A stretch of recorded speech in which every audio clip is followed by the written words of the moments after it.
City town is the place where dreams are found. We've fought so many battles here, and we don't want to ever fear. The country's like in our town. We won't stop, no letting down. The country's bound, we're on the street. We stop down like market train. Not alone, just look around. Let's hear the sound.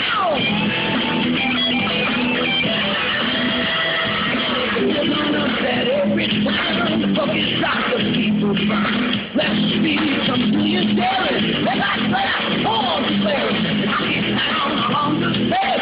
Fireman in white and red. They got the love before our eyes. It's so very young, we have the pride. Not alone, just look around. Let's hear the sound.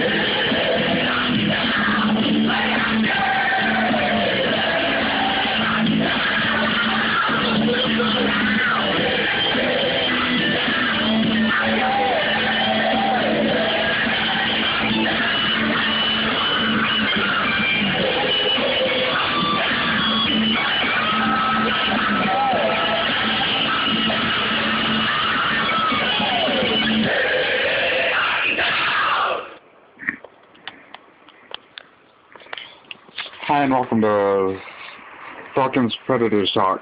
I'm your host, Chris Baker, bringing you all the news on what for hockey and football in the city of Port Huron. In this episode, we will be covering the Falcons' 2 games against the Jets, the Predators' game against the Blue Racers, and I'm going to be introducing a new segment called Player Profile, which will cover one player from the Falcons and Predators rosters each week. In the Falcons' first game of the weekend, it was scoreless for much of the game until about 5 minutes left in the third. The Jets scored 2 goals in roughly 20 seconds. That's when tempers started to fly. The first 2 periods, there was a total of only 12 penalty minutes. Then came the third period where 3 fights broke out 40 seconds after the Jets' second goal, and the Jets got 53 total penalty minutes in the third, and while the Falcons got 63 penalty minutes. We might not have won this game, but we went down with a fight. A total of 128 minutes were called in the game. Miguelitos, meanwhile, stopped 41 of 43 shots for the loss. In Game 2 of the weekend, the scoring got off to an earlier start, with the Jets getting a goal in the first. In the second period, Maxwell Rivas got a pair of goals to solve the Jets' goaltending. The first coming unassisted off the penalty kill, and the second one off the power play assisted by Teal. Midway through the third, Pino got the Falcons' third goal, assisted by game-injured Rivas, to tie the score at 3. The Falcons suffered a late third period goal for the 4-3 loss. Tyler Lass took the loss, stopping 33 of 37 shots faced. The Falcons' records is now 5-41, 40-4. The Predators got their first real taste of competition this past Saturday when they traveled to Marion to take on the Blue Racers. Marion got the scoring started with 4:45 left in the first quarter when they took a 7-0 lead.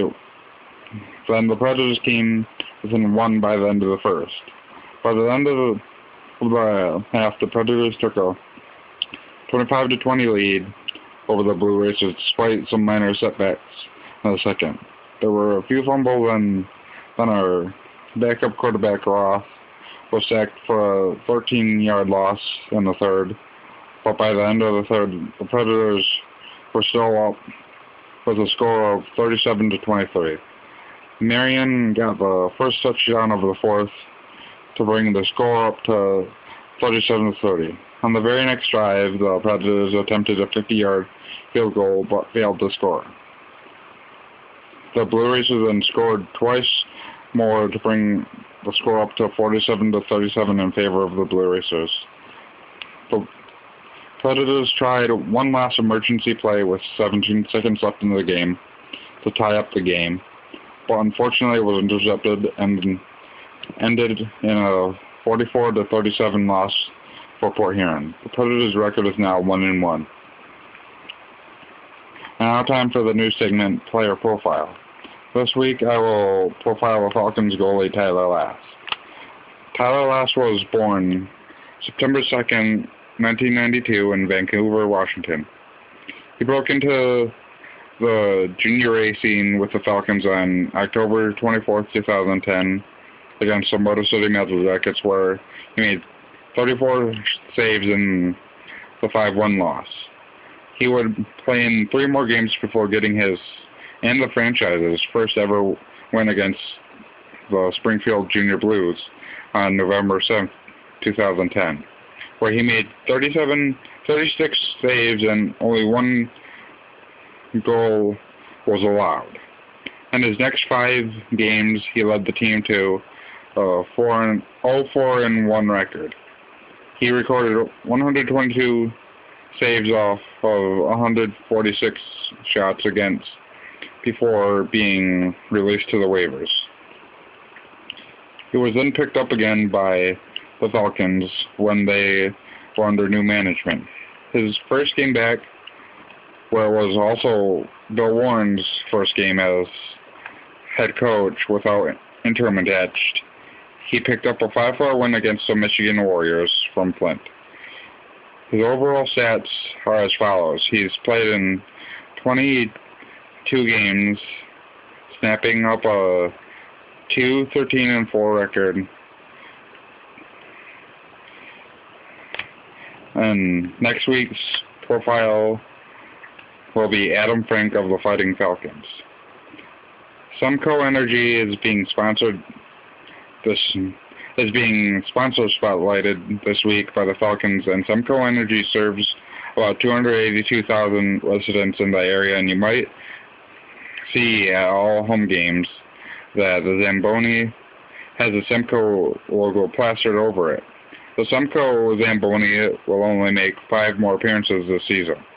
Also, you might hear when a puck flies out of play, that puck out of play was sponsored by Shaw Chiropractic. Shaw is one of the major sponsors that has helped Port Huron hockey survive so long. Shaw is probably the best area chiropractor while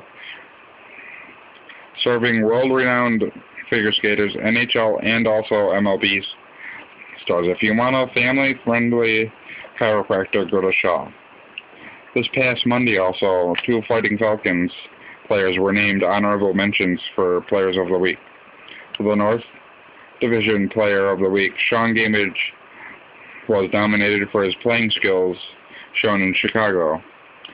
For Goalie of the Week, Peter Nigaritos for a shutout against the Chicago Hitmen.